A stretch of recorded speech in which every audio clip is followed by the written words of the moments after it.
Okay, it's Tony again, Paranormal Investigation UK. This is a supplement to movie 388, where we're looking at some unexplained bangs in the main office in Chester.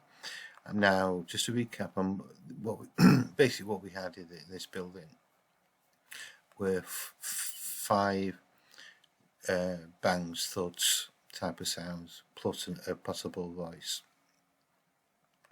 So let's just go through these and the reason why I've got interested in doing this supplement. That's bang one. That's very low in volume.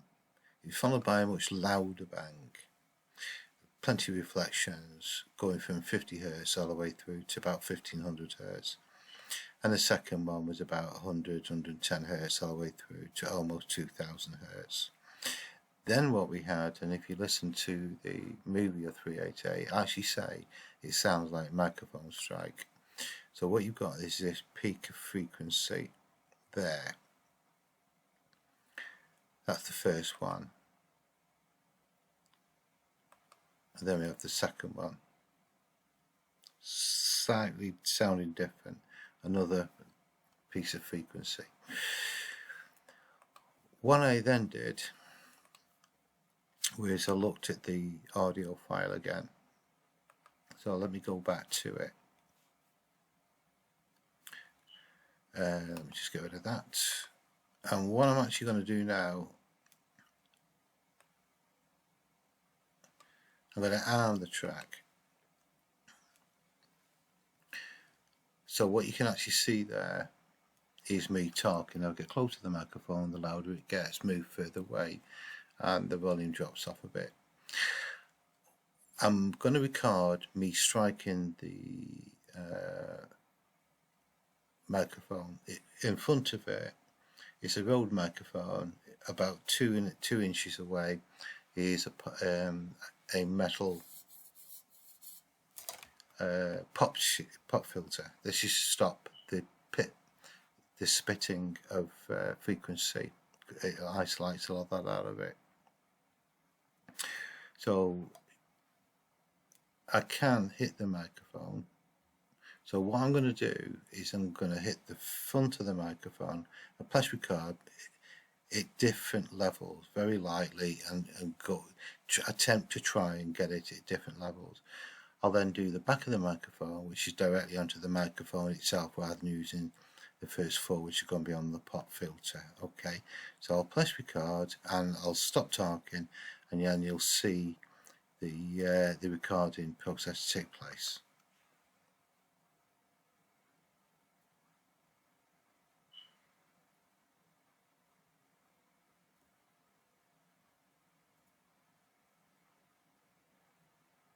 Now this is going to be at the back of the microphone.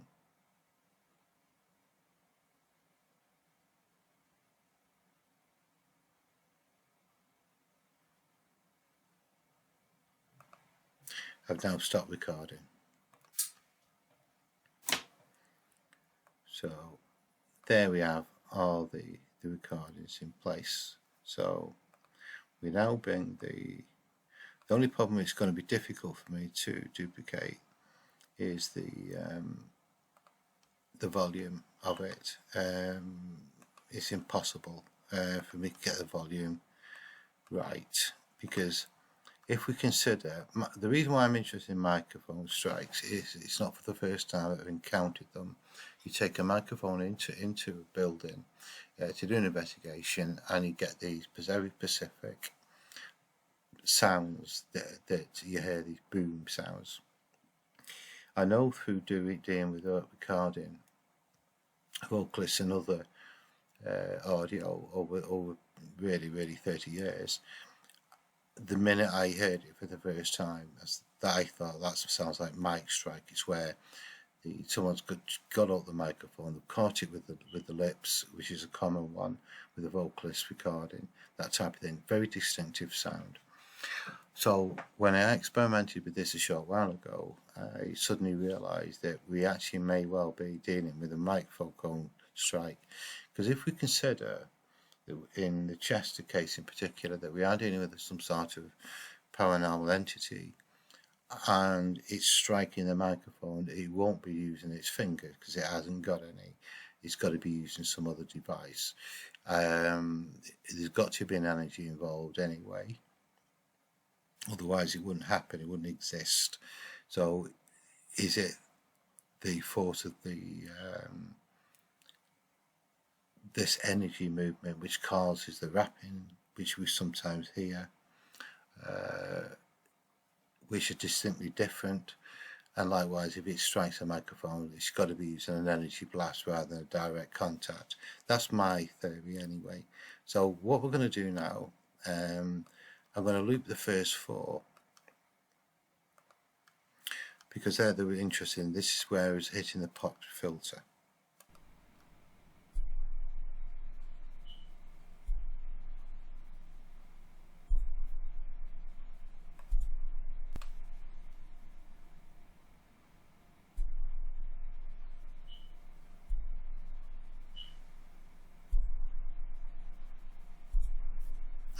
Okay. I'll try to hit it at different levels of power. The trouble with this particular microphone uses what they call auto gain.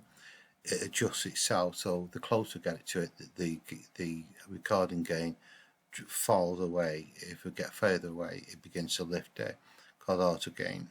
So it's very difficult to tap at different levels, but I certainly get it there. But what is noticeable is that you look at the frequency. Let me just go back to me pictures of so.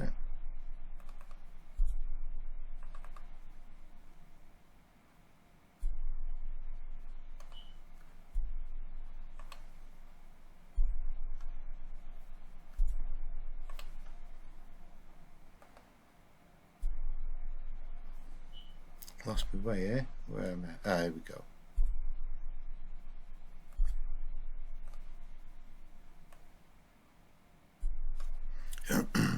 That's the one that was recording, going from well into the infrasound into around about 80 Hertz.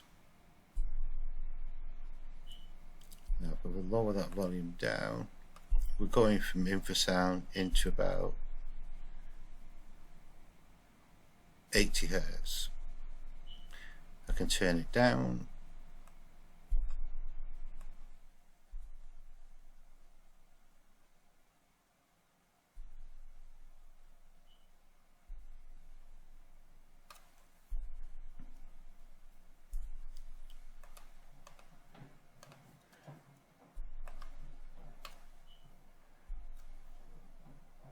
It's practically identical.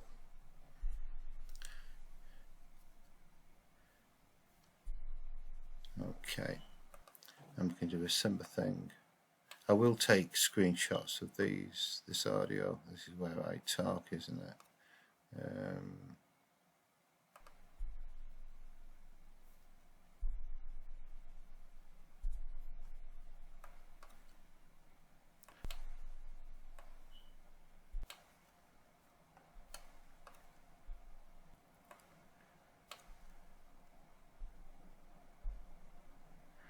Okay, put it back to normal volume.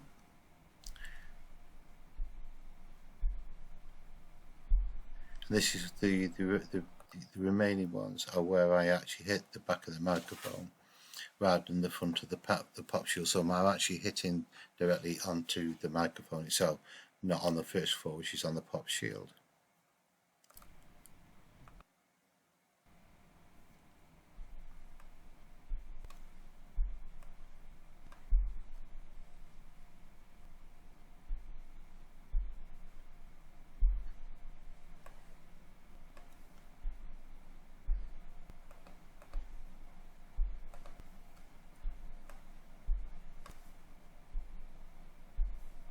It's practically identical.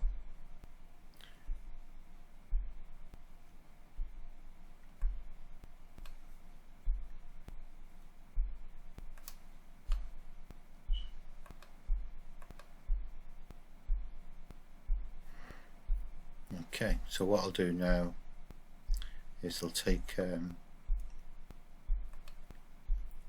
a screenshot of that.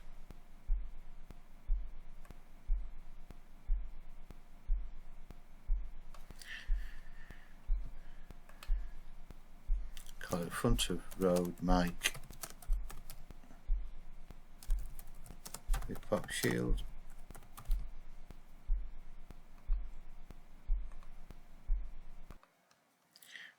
I'll do the same again with the other. This is it. I've got it the wrong way around, haven't I? Yeah, okay, I can soon change that.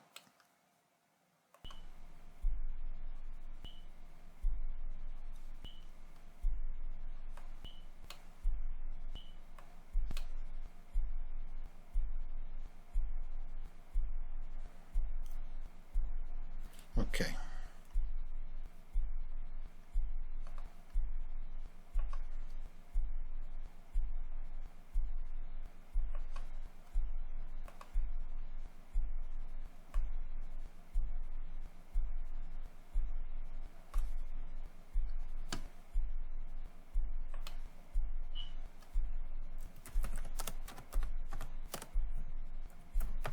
I'll change the other one anyway to with no pop shield.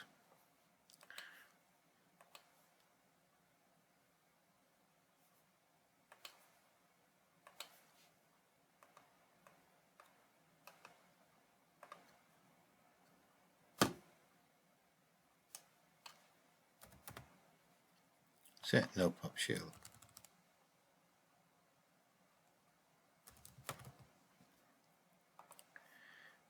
Now when you compare them to, let me get these others,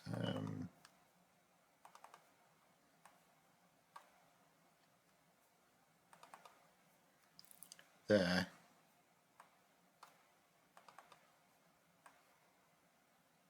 they're so close.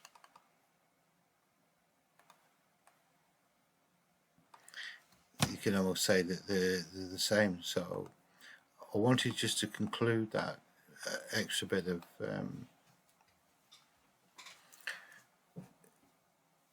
work just to see if I can find an explanation for that I can't.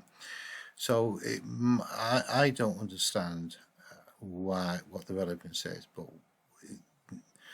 when you've dealt with microphone strikes as often as I have, it's a fault with every song that you ever record, where there's a singer involved in how he hit the microphone with or the shield with the lips or the teeth, with chins and noses and all sorts of things, and it leaves a very distinctive bam pop sound. So I did it hundreds if not thousands of times, so when I hear it again, it just, just jumped out at me that this could be a mic strike, but which take into account that the rest of the sounds that are within this footage makes it quite compelling. I don't have an explanation for it, but what I can say, it's almost identical to any form of mic strike that you would do with your fingers or particularly your mouth, that type of thing. And it's not the first time it's happened either, not in this building anyway. I've had it before. So okay, I hope you found that interesting as a supplement to movie 388, and I'll see you on movie 399. Bye.